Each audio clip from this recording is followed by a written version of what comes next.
Assalamualaikum warahmatullahi wabarakatuh. Perkenalkan, nama saya Diana Vitasari dengan NIM akhir 006 dari PTI 2021 kelas B. Di sini saya akan menjelaskan mengenai model infrastruktur jaringan.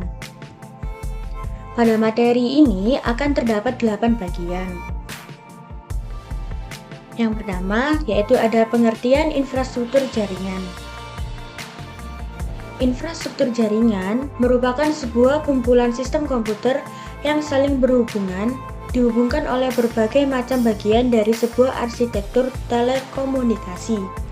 Secara khusus, infrastruktur ini mengacu pada organisasi dari berbagai bagian konfigurasi dari jaringan komputer individu sampai pada router. Lalu ada infrastruktur jaringan fisik. Suatu infrastruktur fisik sesuai dengan namanya yaitu fisik, maka akan banyak berhubungan dengan komponen atau perangkat fisik pada suatu jaringan komputer. Selain kabel, semua perangkat jaringan yang masuk ke dalam kategori infrastruktur fisik yaitu router, switch, dan server. Lalu ada infrastruktur jaringan logikal. Infrastruktur logikal dari suatu jaringan komputer bisa merupakan konfigurasi dari banyak software atau package atau sistem yang menghubungkan, mengelola, dan mengamankan host atau klien pada jaringan. Sebagai contoh dari infrastruktur logikal ini adalah yang pertama yaitu ada DNS server, yang kedua database config, yang ketiga web server config, dan yang keempat DHCP server config. Materi yang kedua yaitu berdasarkan distribusi sumber data atau informasi. Yang pertama ada jaringan terpusat. Jaringan terpusat ini adalah jaringan yang terdiri dari komputer klien dan komputer server, di mana komputer klien bertugas sebagai perantara dalam mengakses sumber informasi atau data yang berasal dari komputer server. Contohnya yaitu jaringan komputer yang terdapat pada ruang ujian. Lalu ada jaringan terdistribusi.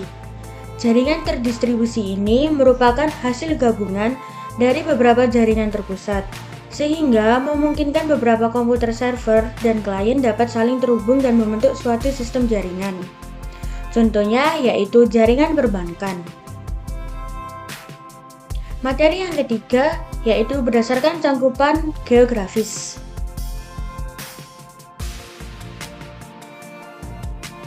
Yang pertama ada PAN. PAN adalah jaringan komputer yang menghubungkan komputer dengan komputer maupun perangkat lainnya yang berada dalam jarak sangat dekat, sehingga tidak bisa menggunakannya untuk berkomunikasi dengan jarak jauh. PAN ini dapat berupa jaringan kabel maupun nirkabel. Untuk jaringan nirkabel menggunakan metode seperti Bluetooth, Wi-Fi, dan IRDA. Sedangkan untuk jaringan kabel dapat menggunakan USB. Contoh jaringan PAN adalah menghubungkan perangkat komputer dengan smartphone memakai Bluetooth. Lalu yang selanjutnya ada LAN. LAN adalah suatu jaringan komputer yang hanya mencakup wilayah lokal saja. Artinya jaringan ini hanya dapat digunakan oleh pengguna di area LAN. Contohnya yaitu lab komputer di sekolah dan jaringan komputer yang berada di kantor. Lalu selanjutnya ada MAN. MAN adalah jaringan yang menghubungkan antara satu perangkat komputer dengan perangkat yang lain dalam ruang lingkup kota pada jaringan yang sama. Jenis jaringan ini lebih besar dari jaringan LAN. Contoh dari jaringan MAN ini adalah jaringan bank. Jaringan bank merupakan contoh sederhana dari MAN, di mana ada beberapa kantor cabang di dalam kota yang dihubungkan satu dengan yang lainnya. Lalu yang selanjutnya ada WAN. WAN ini merupakan singkatan dari Wide Area Network yang digunakan untuk mendefinisikan salah satu jaringan yang cakupannya wilayahnya sangat besar. WAN ini adalah jaringan komputer yang luas cakupannya, bahkan dapat mencapai suatu negara. Contoh jaringan WAN yang paling mudah dan sering kita temui adalah internet. Lalu materi yang keempat yaitu model infrastruktur jaringan berdasarkan aksesnya. Yang pertama ada internet. Internet adalah jaringan yang dapat diakses publik yang mengirimkan data menggunakan standar protokol internet atau IP. Jaringan yang sangat luas menjadikan internet dapat terhubung dengan media digital dari seluruh dunia. Yang kedua ada intranet. Intranet adalah jaringan teknologi informasi yang lebih sempit dan privat dibanding dengan internet. Intranet ini terlindung dari internet global oleh firewall. Intranet ini dilengkapi dengan kata sandi untuk mengaksesnya. Yang terakhir ada extranet. Extranet ini merupakan gabungan beberapa intranet dalam perusahaan atau organisasi. Extranet mampu menciptakan jaringan pribadi orang-orang yang berkepentingan dengan perusahaan baik internal maupun eksternal untuk saling berkomunikasi. Lalu materi yang kelima, model infrastruktur jaringan, yaitu berdasarkan cara membangunnya. Yang pertama ada ad hoc. Ad hoc ini adalah jaringan komputer berbasis wireless yang menghubungkan dua atau lebih perangkat untuk bisa saling berkomunikasi. Jaringan ad hoc ini bersifat dinamis. Jaringan ad hoc tidak hanya mampu mengirim dan menerima informasi saja, namun sekaligus dapat mendukung jaringan tersebut untuk dimanfaatkan sebagai router. Lalu yang kedua ada infrastruktur. Infrastruktur ini adalah jaringan yang menggunakan suatu piranti Wi-Fi yang disebut dengan access point sebagai suatu jembatan antara piranti wireless dan jaringan kabel standar. Konsep jaringan infrastruktur ini adalah membangun jaringan ini diperlukan wireless LAN sebagai pusat. Perbedaan dari kedua jaringan tersebut adalah jaringan ad hoc adalah jaringan yang dapat berdiri tanpa bantuan dari perangkat lain. Sedangkan jaringan infrastruktur adalah jaringan yang tidak dapat berdiri sendiri, yang artinya jaringan ini tidak bisa tanpa bantuan dari perangkat lain seperti access point. Materi yang keenam adalah model infrastruktur jaringan berdasarkan topologinya. Yang pertama ada topologi bus. Topologi bus adalah topologi yang mempunyai kabel tunggal yang masing-masing workstation dan servernya dapat saling terhubung.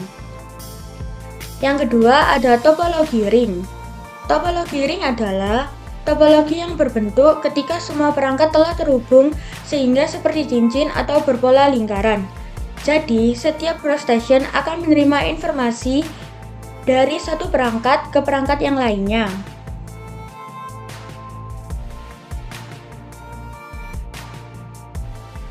Lalu selanjutnya ada topologi star. Topologi star adalah topologi yang masing-masing workstation-nya memiliki jalur yang terhubung langsung melalui server atau hub. Lalu yang selanjutnya ada topologi tree. Topologi tree ini adalah topologi jaringan yang bentuknya seperti akar pohon, yang dapat dibilang hanya perangkat hub saja yang terhubung langsung menuju bus pohon. Lalu yang terakhir ada topologi mesh. Topologi mesh ini sering dipakai ketika terdapat suatu kondisi di mana tidak adanya hubungan komunikasi yang terputus secara absolut antara node dalam sebuah jaringan komputer. Lalu materi yang ketujuh ada model infrastruktur jaringan berdasarkan jaringan penggunaan kabelnya. Yang pertama ada jaringan berkabel wired network. Jaringan berkabel ini adalah jaringan yang berfungsi untuk satu komputer dengan komputer yang lainnya yang diperlukan penghubung berupa kabel jaringan.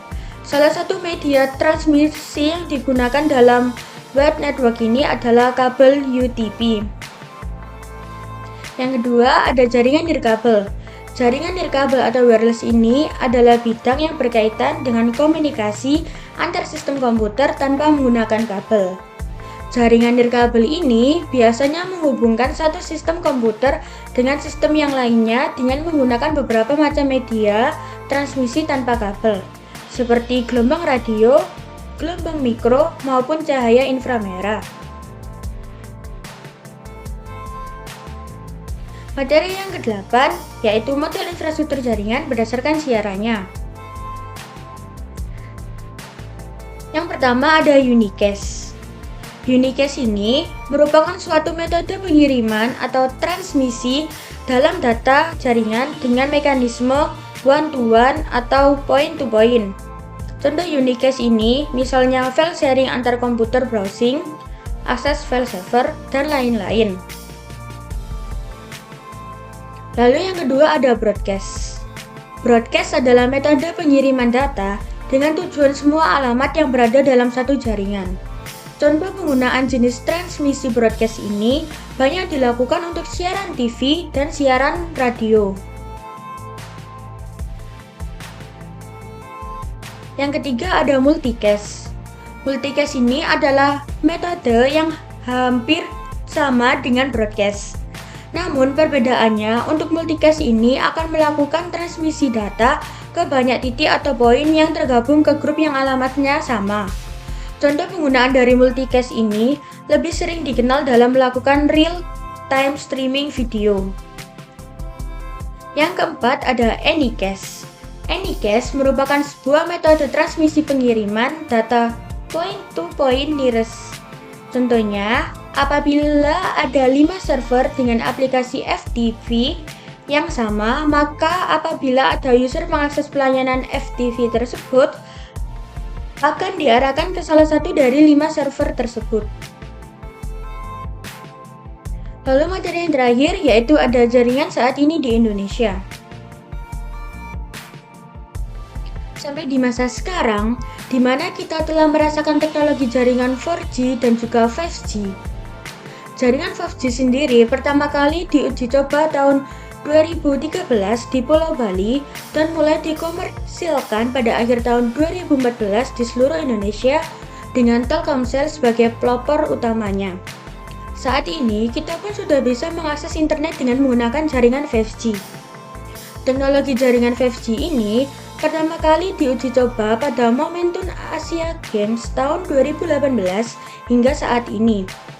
Teknologi jaringan 5G ini terus dikembangkan agar dapat diakses di berbagai bidang oleh masyarakat Indonesia secara keseluruhan. Sekian pemaparan materi yang dapat saya sampaikan. Kurang lebihnya mohon dimaafkan. Wassalamualaikum warahmatullahi wabarakatuh.